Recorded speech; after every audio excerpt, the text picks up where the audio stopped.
حجاج بن مسروق کی شہادت۔ حجاج بن مسروق، جن کو حضرت کے مؤذن ہونے کا شرف حاصل تھا، حضرت سے اذن جہاد لے کر میدان میں آئے اور رجز پڑھ کر دشمن پر حملہ آور ہوئے۔ کم و بیش 25 دشمنوں کو ہلاک کر کے داخل فردوس ہوئے۔ شہادت غلام ترکی۔ یہ بزرگ امام حسین علیہ السلام کے غلام تھے۔ حضرت نے امام زین العابدین علیہ السلام کو ہبہ کر دیا تھا۔ امام سے انہوں نے اذن جہاد چاہا تو حضرت نے فرمایا اپنے آقا سے اجازت لو، تو وہ خیمے میں آئے اور بیمار کربلا سے اذن جہاد لے کر میدان میں آئے اور رجز پڑھتے ہوئے دشمن پر حملہ آور ہوئے۔ بتایا جاتا ہے کہ اس بہادر نے تقریباً 70 دشمنوں کو تہہ تیغ کیا۔ بالآخر زخموں سے چور ہو کر زمین پر گرے۔ دنیا نے دیکھا کہ فرزند رسول کا نواسہ دوڑتا ہوا آیا اور اس غلام کے سرہانے بیٹھ کر رونے لگا۔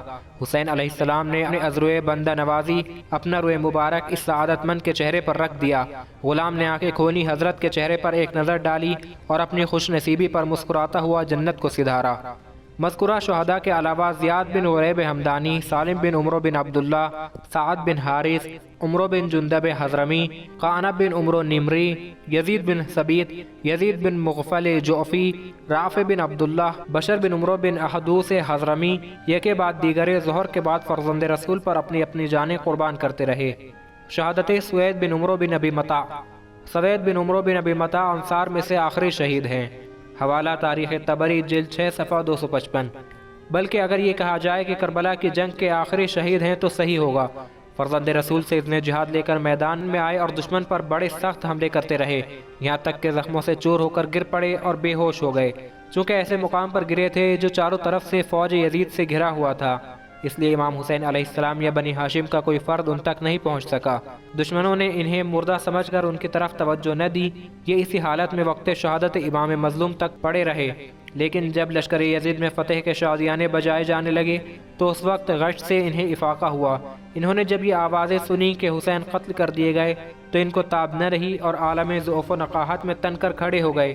اتفاق سے ایک خنجر جو ان کے پاس رہ گیا تھا اس کو نکال کر دشمنوں پر حملہ آور ہوئے اور بڑی تعب و مشقت کے ساتھ تھوڑی دیر راہ خدا میں جہاد کر کے صف شہداء میں داخل ہوئے۔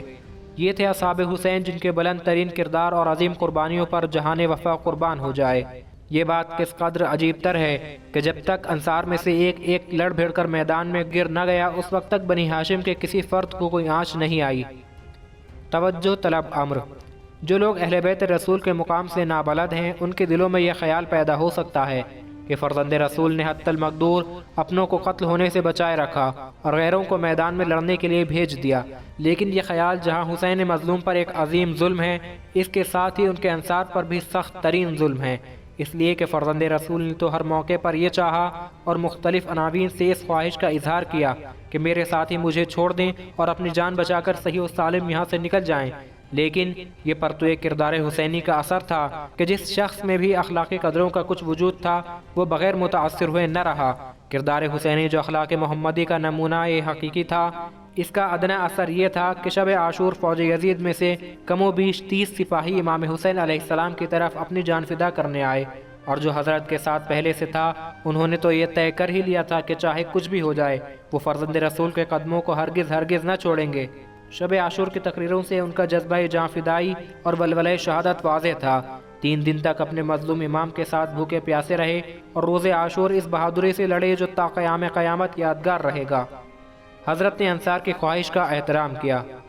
شب عاشور جو لوگ نصرت امام حسین علیہ السلام کے خیال سے رک گئے تھے اور اسی خیال سے رکے تھے کہ کل ہم کو حضرت پر اپنی جان نثار کر دینا ہے، اپنے لیے وہ موت طے کر چکے تھے، اس لیے ہر ایک کو یہی خیال تھا کہ جتنی جلد ہو سکے میں اپنی جان حضرت پر قربان کر چکوں۔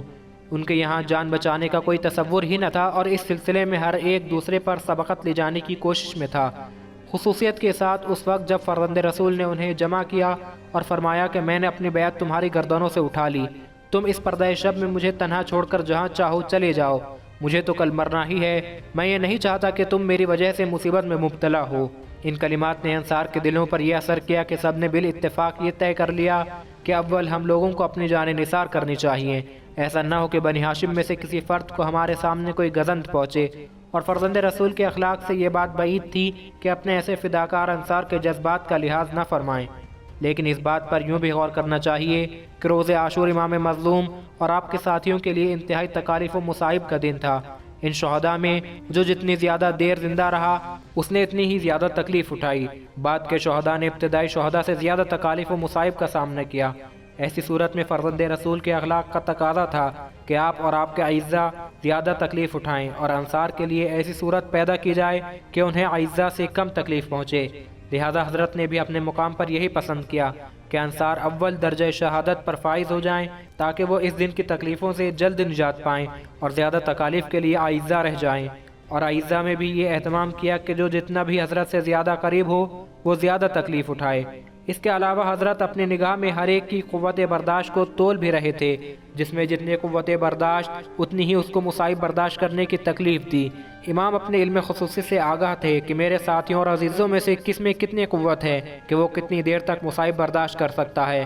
اقربا اور اولاد میں صرف جناب علی اکبر کی شہادت کا معاملہ ایک خصوصی معاملہ تھا، اس لیے کہ امام حسین علیہ السلام کی ایک خواہش تھی کہ سب سے پہلے میں اپنی عزیز ترین اولاد کی قربانی پیش کروں۔ یہ خواہش انصار نے حضرت کو پورا نہ کرنے دی، مگر اعزاء نے حسین کی اس خواہش کو پورا ہونے دیا۔ اس لیے حسین انصار کی جذبہ جانثاری کے آگے مجبور تھے، لیکن اعزاء حضرت کی خواہش کے مقابل آنے کی جرأت نہیں کر سکتے تھے۔